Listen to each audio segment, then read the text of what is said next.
So come on, Maui, what was your good point? As I alluded to before, this is obviously going to be in a similar wheelhouse. Anyone who's followed the show before, what would the bingo card be of what might Maui go on about? Obviously, spoiler, he can't say shit about your kid this episode. We get a break on that one. Get a little break. So what was the other player then? Come on, hit us with the Jame fucking angle. Come on. Mine is that Jame got his major. Jame getting his major is my good. It's not outsiders. It's that Jame did it, because this guy is it's easily a top 3 in-game leader of the past 4 years for me. He's behind Kerrigan. He's behind Glaive. He's right there. I was saying that whoever wins between Heroic and Outsiders for that grand final, I would just cement them as my top or my third best IGL of the last 4 years or so. And with Jame doing it, you now have this guy that's made a major finals with a team that nobody cared about. And it was one of those runs with the Vanguard where everybody was like, it was kind of like Spirit last major at Antwerp, where people are like, if you're not going to do anything with that semifinals run, just don't even make the semifinals. But now it's come full circle, and Jame has taken a different core, but with just Kicker right beside him, and actually made it and won the major. He's one-upped himself. And also, this guy has just never lost relevancy for the last 4 years. Like, Jame, with the whole time, I looked through all the teams that he was on over the past 4 years, the Vanguard team, the VP team, and Outsiders, and only briefly, basically, when they were losing players on the HLTV ranking, which, obviously penalizes you, did they leave the top 15? Like, so it's basically like a formality based on the fact that they were making roster moves. Did they actually lose ranking points? So this team, like, he's kept this team in relevancy for so long. And also, I just think that the brand of CS that he plays, it is just so efficient. Like, it's kind of, and when he was doing this with a Vanguard too, at first people were like, I think people feared it because people knew this is actually just probably the best if you look objectively at how you're supposed to use the economy, how you're supposed to value the op, how you're supposed to play slow and use the entire clock, because everybody wants something that's a little bit flashier, that takes more risks. But then we see that, no, you actually should just play the most efficient style ever, because it's going to grind games out, it's going to grind your opponents down. And Jame now has also, as an individual player, just gotten better. Like, it was almost like one of the key pieces for a Vanguard in that 2019, 2018 era or whatever for them to make them better is having an elite opper, and now they have it, and it's their in-game leader. Yeah, I mean, talking about grinding opponents down, you kind of grind the audience down a little bit too, honestly, watching Jame. No, but honestly, I totally agree with your points. Like, he's really brilliant in the way he kind of leads his team and burns down the clock and everything. I think what's also been good about Jame is, I don't necessarily think he's at the elite level in terms of being an opper, but he's definitely improved immensely, right? Like, he's looked so much better. And when he does, like Thorin was saying, like, when he goes for those 1vx situations, it's so exciting to watch him because he really can pull them off very effectively. Yeah, the only thing I would say is, like, this is one of those ones where whenever a narrative changes historically, unfortunately, a lot of people just go with, like, it never changed, I was right all along, or like, everyone else was right. Like, they just do that thing where, like, they act like there isn't any development and progression. So the sad thing is, I actually feel like this is going to make people ruin that fucking Vanguard run and pretend it was really good and they were awesome and they even had a chance and just had a bad game against it. Whereas, like, everyone knows that was the worst final ever to be played, probably ever in Counter-Strike. Like, it was a team that knew they had no chance, with no chance stylistically, playing against a team that had them covered on every map and even in individual players. Like, it was fucking bad, and it was bad for a reason. And so what I always say is, that combined with them winning that, like, fucking fugazi-ass blast 1 week later, where, like, anyone could just enter the venue in Moscow and fucking Zeus's last tournament, so half of it was like a vanity show for Zeus leaving the game. Like, that combined with them then online, though, becoming really good at getting Yakindar, people just forget that part I mentioned there, Maui Stick. They act like Yakindar was just always there or something, like I was hating on the team back then. The team that made the final of that Starlight of Berlin was a fucking absolutely whack-ass squad. It wasn't that good. If you even go back and look at that run, no one does this. Go back and look, like, as they're on that run, like some of the win rates on maps like Mirage that were getting them these huge wins, they were terrible. They were, like, I'm going to say they were like 38% win rate on it against tier 2 teams. You go back and look at events before that, dude, they're going to, like, tier 2 lands and not winning them and losing in, like, semi-finals and stuff to teams like the Forces of the world. I might not literally be Force, but that's sort of a level of team. They're not playing like world class. So the problem I'm setting up here is this.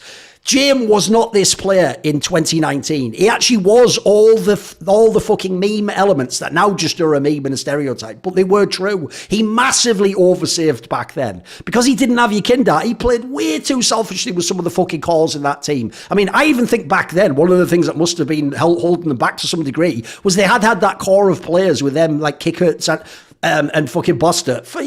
I think at the time they'd already had it for like 4 years, Maui, in like 2019 or something mental. Like they just played together their whole careers basically. So I think they were like actually like in a cul-de-sac at that point in time. They had a style, but it was just idiosyncratic. It wasn't really yet great. I actually think if you look at Jim on all levels, as an IGL, he's about 3 times better in my opinion. As an AWPer, I also agree he's better. I don't think he's actually like, I don't think he's a contender for best AWPer. Like if you took him off IGL and you just threw him on a random team, I think essentially he's one of those people. A lot of IGLs are like this, you know, it's the good ones. They always themselves manage to find a way to like frag in their own system. It's like a mixture of, put it this way, Jim doesn't try to like make himself the star player or anything on this team. Like actually it's quite interesting the way he calls. Like I would even argue, by the way, this might be an interesting point for people. I'll throw it out there. I actually think fucking Cadian calls around his own AWP more than Jim does, mate. Jim just looks like he calls a strat and he happens to be the AWPer. Cadian looks like, and by the way, this is one of my criticisms of Heroic. One of the reasons I don't believe they ever will win big tournaments is because it looks like Cadian wants to do it while being the hero and the AWPer and the IGL. Like basically what people would say Jame did, but I don't think he did. I think he just did a good job as an IGL. He did a very good job as an AWPer. Wasn't like the best player in the tournament. Like yeah,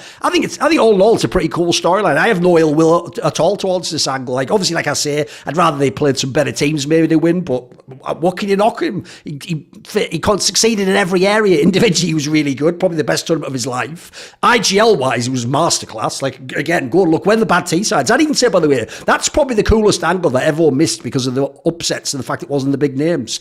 You could argue the best fucking T-side team won in the ultimate CT meta. Like, that's actually pretty cool in a way. Like, if you wanted something to change the storyline, whereas meanwhile, if it had been like a Fury or something, these were just teams shooting everyone with the M4A1S, mate. Like, that wasn't like world-class Counter-Strike. That was just shooting people with guns, wasn't it? So, I think that angle's pretty cool. So, yeah, I think all in all, the Jim storyline's a great one.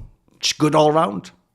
Yeah, and I think that the whole like him leveling up and getting better, it was it's almost like they achieved too much with the Vanguard one. If you want to take that angle there, that they kind of had a run that was a little bit fluky there. But the fact that I'd say that that he did improve so much, like what we saw from Jame at this tournament also.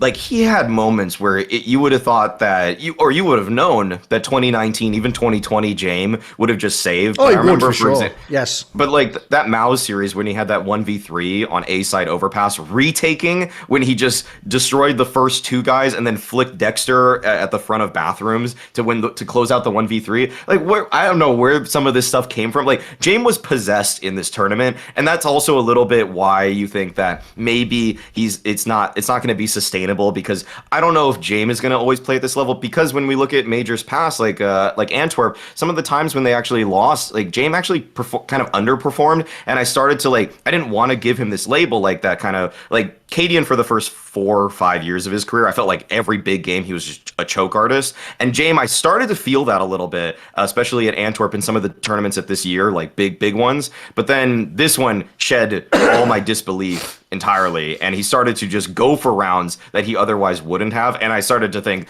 okay, if he can do this regularly or slightly more, he would enter the like, you're never going to put him on the simple Zywoo level, but like the 1 tier below that, I think he's pretty safely there. Sure. The only thing is, I will say, like, as long as I set it up very carefully, narratively there, with all the right beams and structures holding it up, it all makes sense, Maui Snake. But if I do just think this sentence in my brain, Guardian will never win a major, but Jame has. That's like that fucking old Family Guy thing where they're drinking the Epic hack or whatever. Like, being sick, it hurts, being sick again, That just sounds gross. Like, that's why, if you notice, by the way, this is why I think it's an interesting take. I personally put it more on Jame IGL in. Like, I know he actually had great rating, etc., but spoiler, he is probably the player invented to inflate that fucking HLT rating. If you look out his calculator. But, like, so to me, like, I don't mind him being the MVP of the tournament, but I also include it because he IGL. Like, I think that's the coolest angle. It's the fact that he IGL'd the win. So, yeah, pretty cool. The whole like him IGLing thing, because usually I think when we talk about MVPs, we kind of disregard that because it's like they'd have to call the best T side ever for the IGL's stats to actually be inflated to the point we would give him MVP. But since Jame already put forward such a great individual performance, like the IGL is just enough of a boost that it's just so obvious he was the most valuable person. Yeah.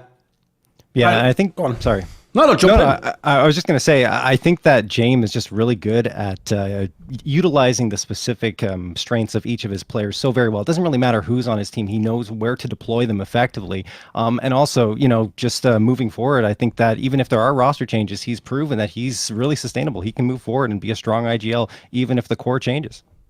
Indeed. Actually, to that point, I'll add on the fact that one of the reasons I was discrediting the likelihood of an outsider's deep run at this is because coming into this event, JRT, we worked the ESL Challenger Valencia event, and we saw their overpass versus Movistar Riders there, and I was like, Norbert's just not an A player. Like, this is just dumb. Like, don't ever. I was expecting everybody was going to keep punishing outsiders on that map if they watched that game, but then nobody really cared to. But then at this event, they swapped around like two roles, like at least Norbert and Fame. They might have even swapped around another rifler too, but like that simple switch just made this team into basically the tournament's best overpass team. And so if you can just get the most out of players like that, and you're not going to be like, no, we must just keep trying, because some teams honestly they have these spots that just don't really seem to work, and then they just keep trying it. A good example of this right now would be Vitality's Dupree and Spinks combo on the B bomb site. Like that's just one of the weakest site defenses I've seen right now in modern CS. So I would love to see that change, but they're just gonna keep trying it. They will. I know what they're gonna do. But with Jame, you know that he's just like, guys, this sucks. We're going to change it to something better. And I love that pragmatic approach. It makes me believe in IGLs a lot more. Yeah, he's always adapting. And I mean, to be honest with you, take any one of these individual players and move them away from outsiders, I don't think they would have performed nearly as well because, like I said, Jame is just utilizing them as effectively as possible, and he's always adapting. See more cool, funny, interesting clips based on topics from my content? Well, subscribe to this channel then, or, be a pleb and don't.